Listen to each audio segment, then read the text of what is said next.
guys, di sini saya akan perkenalkan anggota kelompok 7, yaitu yang pertama Bunga Fitria Akbar, yang kedua Iris Kamarudin, dan yang ketiga Kanitotun Hafidah.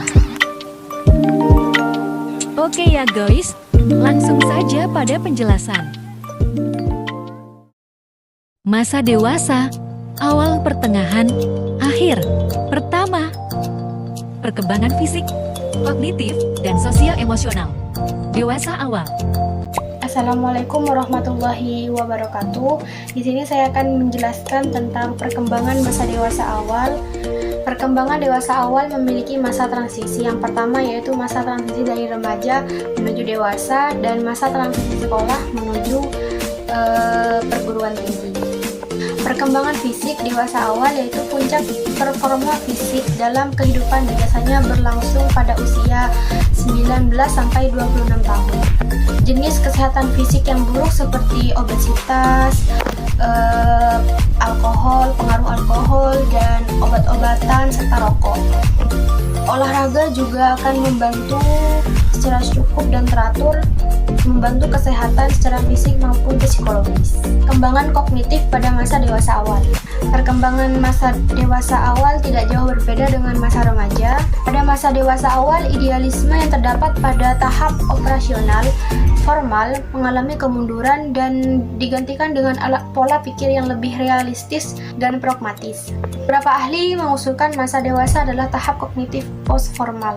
Perkembangan sosio-emosional pada masa dewasa awal. Temperamen pada masa dewasa tergantung pada konteks pengalaman individual. Masa dewasa cenderung memiliki suasana hati yang tidak mudah berubah-ubah dan cenderung stabil. Masa dewasa juga cenderung memiliki hak tanggung jawab dan lebih jarang terlibat dalam tindakan-tindakan yang beresiko.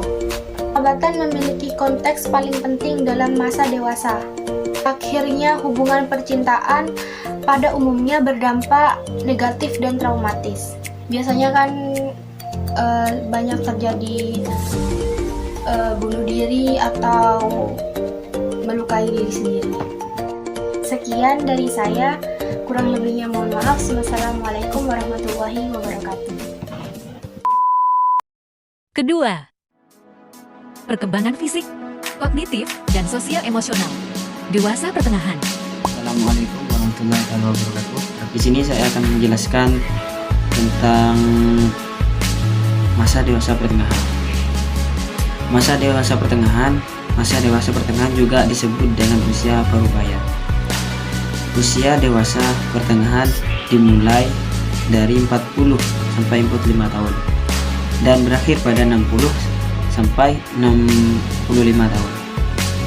Perkembangan fisik atau dewasa pertengahan.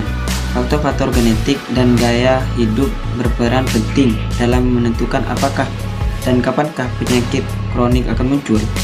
Yang kedua, perubahan fisik yang terlihat pada masa dewasa pertengahan seperti kerutan, bercak panuan, tinggi badan atau ada yang menetap, ada yang menurun, berat badan atau meningkat, kekuatan, persendian dan tulang, penglihatan dan pendengaran, paru-paru dan tidur. Yang ketiga, penyakit kronis mulai muncul, lebih banyak laki-laki dan menjadi penyebab utama kematian seperti kanker.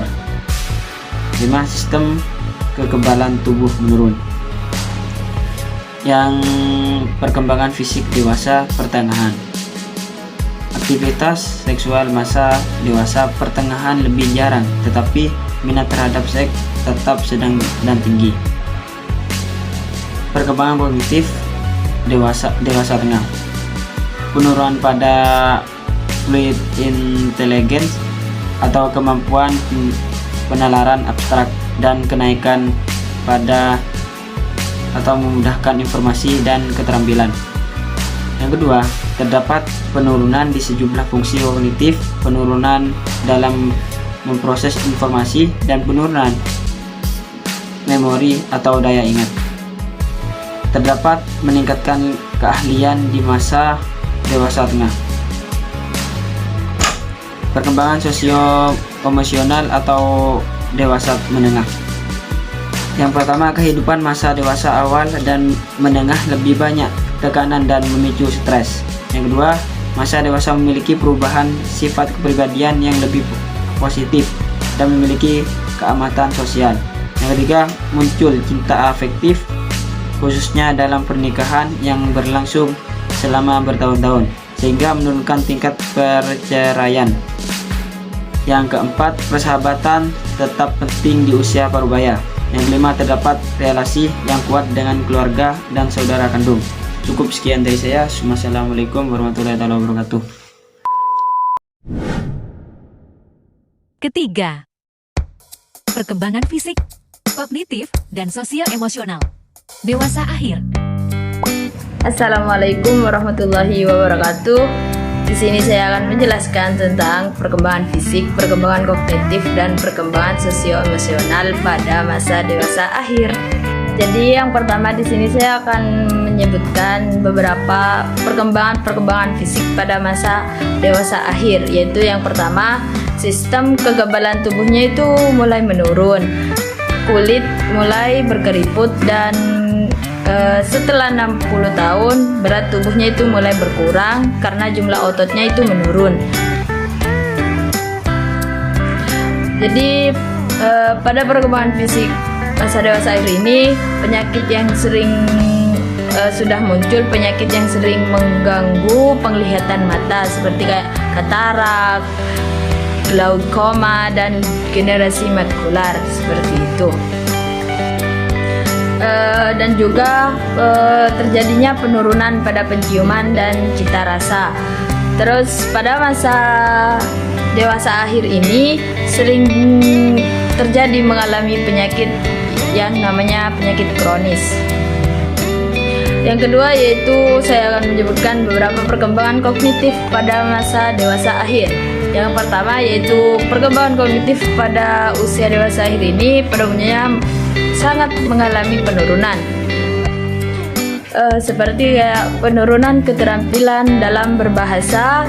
Terus pada masa dewasa akhir ini juga rentan mengalami penyakit otak. Selanjutnya saya akan menyebutkan beberapa perkembangan sosio-emosional yang terjadi pada masa dewasa akhir. Jadi pada masa lansia ini lebih selektif dalam jaringan sosialnya karena mereka menganggap bahwa kepuasan emosional hanya ada dalam relasi orang-orang pilihan. Selanjutnya yaitu peningkatan sifat kepribadian yang penuh kehati-hatian dan keramahan. Juga banyak orang lanjut usia ini yang tidak lagi tinggal sendiri, akan tetapi lebih memilih tinggal bersama anak-anaknya karena orang lanjut usia ini mereka membutuhkan dukungan-dukungan.